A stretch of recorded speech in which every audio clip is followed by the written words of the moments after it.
Ladies and gentlemen, welcome on in. We're back.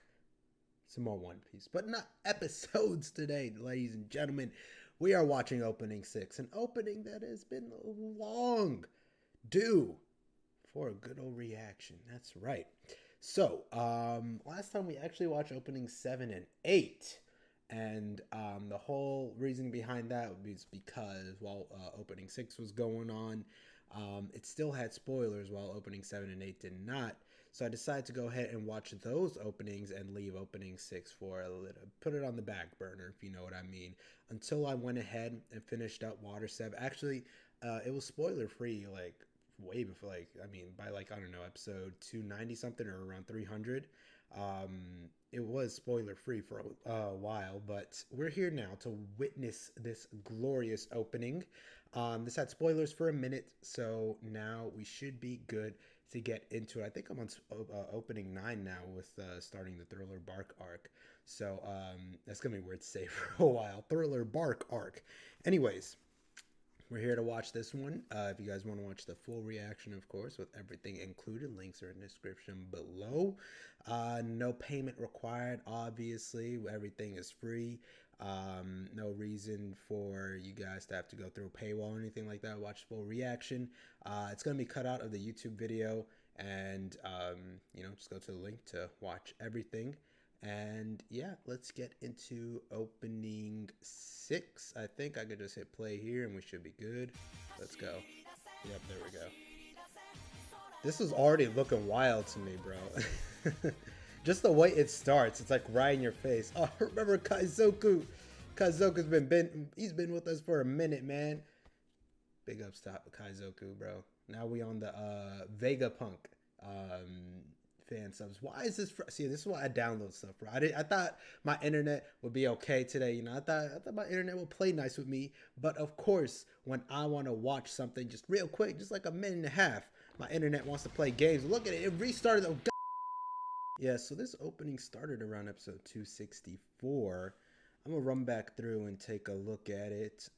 Volume muted, of course, but let's go through. This bit should be on YouTube, just running through. First of all, God damn, this shot right here, as amazing as it is, I always love the little bits of CGI they put in here. This 3D rotoscoping is always dope to see. But Mary, rest in peace, man. Mary, going Mary back when the crew was all happy-go-lucky. I mean, they kind of still are, but you know what I mean. Back when the Mary was still in action here. But this whole fleet of fucking ships, this looks pretty tight. I don't know if these are ships we've seen at all, but yeah, this is fucking hell. Are these like all the pirates trying to make it into the new world over here? Oh God, this is gonna be a fucking ass jumble of fights over here, bro. So we got Mr. Buggy, Lord Buggy over here in his throne. Alvida, we haven't seen Alvida in a minute. Same thing with Buggy. We got this dude. Who cares about him? Who cares about him? This fucking lied. He looks like one of the fucking zombies with those weird faces in Thriller Bark, bro. Remember that one thing, the lion with the fucking human face and the butt chin? That's what he looks like right there. Okay, we got Blackbeard v Ace all day, every day. So does he have the God, what was the name of the dark fruit? I'm trying to find the actual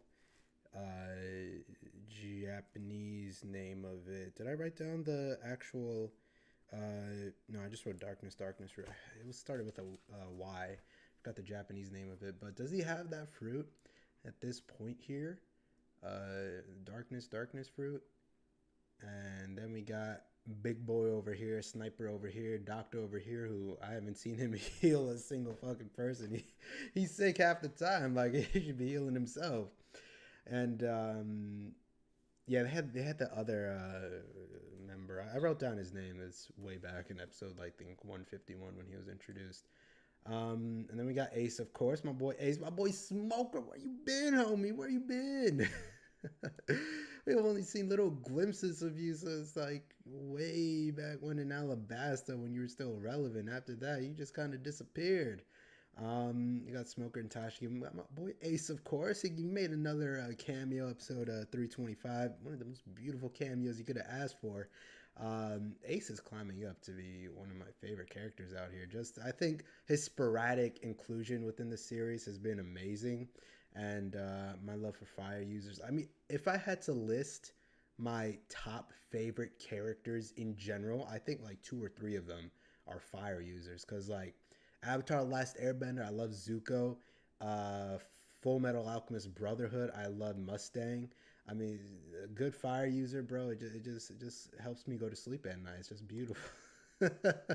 Ace is climbing up. Look at this man, Whitebeard. This fool, we had never seen this dude stand up. He always sitting down. He's still a badass. He just leaning back like it's. I think it's the. It's his demeanor, right? It's just like he doesn't give a shit. You could come at this fool. My guy has ivy sticking all up in him, and he's still a badass. God damn, bro. Of course, Mihawk. Mihawk is the same thing. Like he just stays sitting down. These guys, they don't need like all this crazy movement, all these. They like. I guess it's just their energy, just the way they present themselves, speaks for itself at how much of a badass they are. I think the characters who move less are more badass, like to be honest. So these are the so we've seen these guys. When did we first see them? Episode 151. When they're introducing a few more warlords. So this dude, I'm not gonna pronounce. Is it Don Quixote? I'm sorry if I mispronounced that, man. You know me. You know me in names. Do Flamingo and Bartholomew Kuma. Sengoku.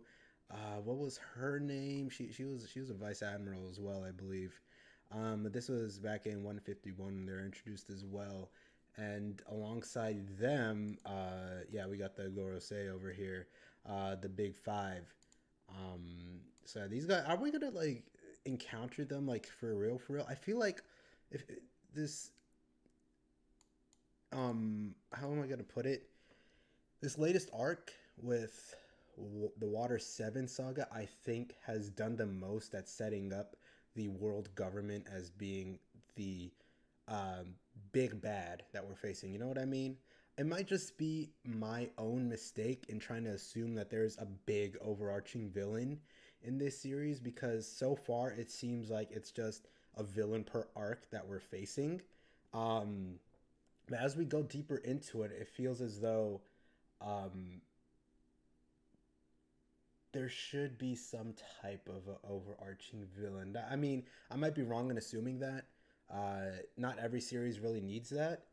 And, you know, not every series really needs a villain at all. But I guess it's just in my experience from most of the stuff that I've seen. Maybe it's a narrow view of how the series should go. But I would be happy if we see some type of like epic, you know what I mean? Like just like the world government versus the Straw Hats, like that'd be tight to see. I don't expect, or maybe I might be wrong in not expecting the Gorosei to actually fight themselves, but they do seem like the you know, like the big bad guys that are in the fucking in the little conference room kind of thing. Like they're just sitting there making their plans and shit, and they're just telling all the pieces to go at other pirates and finish them off. So eventually, maybe the Straw Hats will go up against these guys. I really like to see that.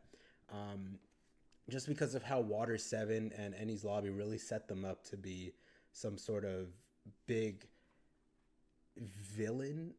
And to me, from what I've seen so far, although it's the Gorosei, the world government and all that really control the warlords, but the warlords still feel like there's, I guess, I don't know, their own entity, maybe, if that sounds right. Like, yeah, they follow the government's orders and all that, but they still feel as though they're not exactly out to get the Straw Hats or any pirates in particular. Like, if anyone's in their way, they're gonna like body them, obviously. And I guess if the government tells them to body someone, they'll do it. But Originally, I was thinking like the warlords are going to be the big bad, and then it felt like the admirals, but even that doesn't feel like, because we've seen Aokiji. We don't know about the other two, but Aokiji still kind of feels meh. Like, yeah, he's really strong, but he's not exactly out to get the Straw Hats like that. We don't really have anyone like that per se, but uh, with what happened in Eni's lobby, I feel like the world government, especially the Gorosei, probably have their eyes on the Straw Hats. So seeing something between them would be tight. Um, but we're right now we're in Thriller Bark. We're having our fun. We're having our fun on this little horror island. But it's great to see these guys, I guess, have their little cameos in the openings. Just having them squad up. Um, I don't know. It just might be. Yeah. We got Shanks, of course. Shanks is always out here looking all on. Like, I think what episode was it? It was within the episodes that was shouting everybody out in between 320 and between 316, like the ending of Water 7. I guess that meeting between Shanks and Whitebeard really boosted Shanks up for me. Also the reveal that he's this thing. Like they revealed the Emperors or the Yonku, and then they revealed the fact that Shanks is one of them alongside Whitebeard. I think that's the biggest thing that's really like boosted my I guess view of him. Like, I really didn't think much of him other than being Luffy's role model. But now after seeing that, him sacrificing his arm, him being able to just stare down that Sea King, it makes a lot of sense. So he's a lot stronger than I had originally anticipated. What else do we have here? Anything else? Yeah, we got the crew chilling. Sanji always got heart eyes for something. Yeah, here come the Marines. All the time, they always out here to spoil the fun. You know how it goes. Time to bounce, Zoro. Stop napping, bro. I always love these little bits whenever they got a little chibi version. Okay, so this right here, Gear Second was no. Gear Second was not introduced by episode 264. So they really showed off Gear Second before it was officially introduced within the openings. Just like how they introduced Robin being part of the crew before she was actually in the crew way back in Alabasta with that opening. Only Bluto gets blasted, man. That's funny every time, bro. He underestimated Luffy so hard. God damn. And then we got Zoro versus Kaku, which definitely wasn't hinted towards. It caught me off guard. Maybe it was. Maybe I was just dumb and didn't see it, but it still caught me off guard when Kaku and Zoro started fighting. So the fact that they just showed in the opening is kind of crazy. This is misleading. If I saw this, I would have originally thought it was just Sanji versus Khalifa, and then somehow actually this is this is the first time we really see him unable to fight this is the first time he's ever gone up against a female, like, fighting this hard. And it was revealed, that he can't really go through with hitting a woman, even if they are his enemy, even if they're willing to take away one of his Nakama forever. If that's how severe the thing is, this is kind of misleading. I thought if I saw this, I probably would have thought he was just going to beat her ass, but he didn't. He had to leave that to Nami, and Nami showed up with that fight for sure.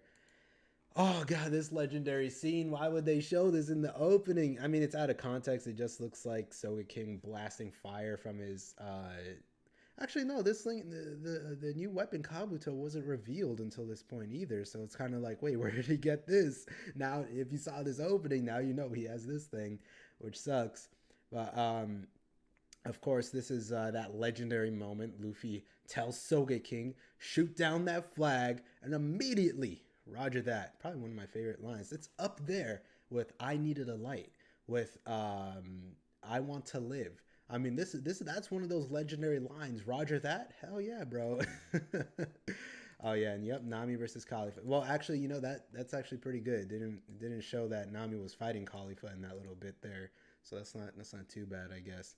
Now this is just a review of It's just a review to see how much of the series that the openings spoil, really, because it's interesting for me to see what I would have been spoiled on if I did watch the opening.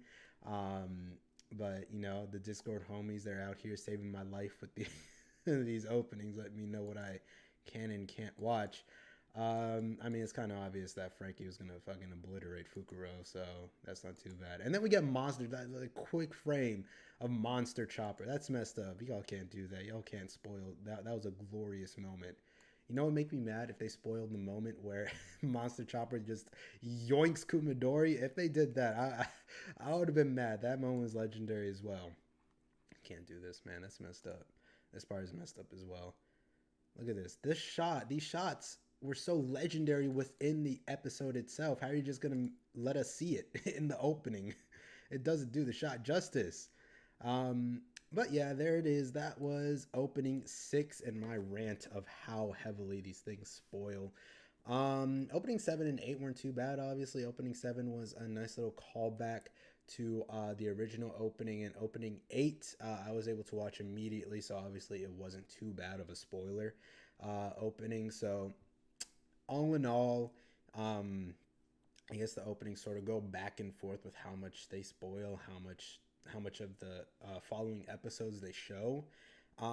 Again, I don't think it's in the showrunner's intentions to spoil viewers. I think it's just a way to hype them up. Like, oh, look, this is going to happen. Oh, wait, what is this? Oh, these two characters are going to fight. Let's see how it goes down. Because although you see Zoro versus Kaku, you don't see the whole Asura demon shit where he has the 9 swords, which was obviously the high point of that fight. Again, also, you don't see Giraffe Kaku, so that's also good. You just sort of see them clashing swords. You do see Gear Second, but you know, you don't really see Gear Second Lucci. Gear Second Luffy versus Lucci, which was a legendary fight as well. But still, the reveal of Gear Second against Bluno was a legendary moment. So it's it kind of sucks that they show that. And I'm sort of just thinking the viewpoint of people that are watching this as it was airing on television and had no idea this opening was going to show all this. You know, it'd be interesting to find those people and ask them, how did you feel like when you saw that? Did you feel mad that you were spoiled, or did you actually feel hyped that you saw these moments? Or even for just people that are going through watching the series and didn't know opening spoiled that heavily. Like, if any of you that are watching this experienced that, like, did it hype you up when you first saw the opening and saw these moments? Did you get mad because you're like, oh no, now I know this happens? But let me know what you guys think of that. But that wraps it up for this opening 6 reaction. It's technically reaction / review, right? Just going through it all, frame by frame, shot by shot. But yeah, fantastic opening. I love the music. It was high all the way through. You know what I mean? It was really fast paced. It felt a lot more action. Well, not action packed, I guess. I guess just overall fast paced than the other openings. Because usually the openings have like, they have a high and they have a low, and then, you know, they sort of have a middle lull and stuff like that. This sort of felt fast paced all the way through, which I like. You know, there hasn't been an opening that I really disliked, but these have been great so far. So can't wait to get into the next one. Can't wait to get into opening 9 once that becomes spoiler free for me. But that basically wraps up this video, and I hope to see you guys in the next one. Peace.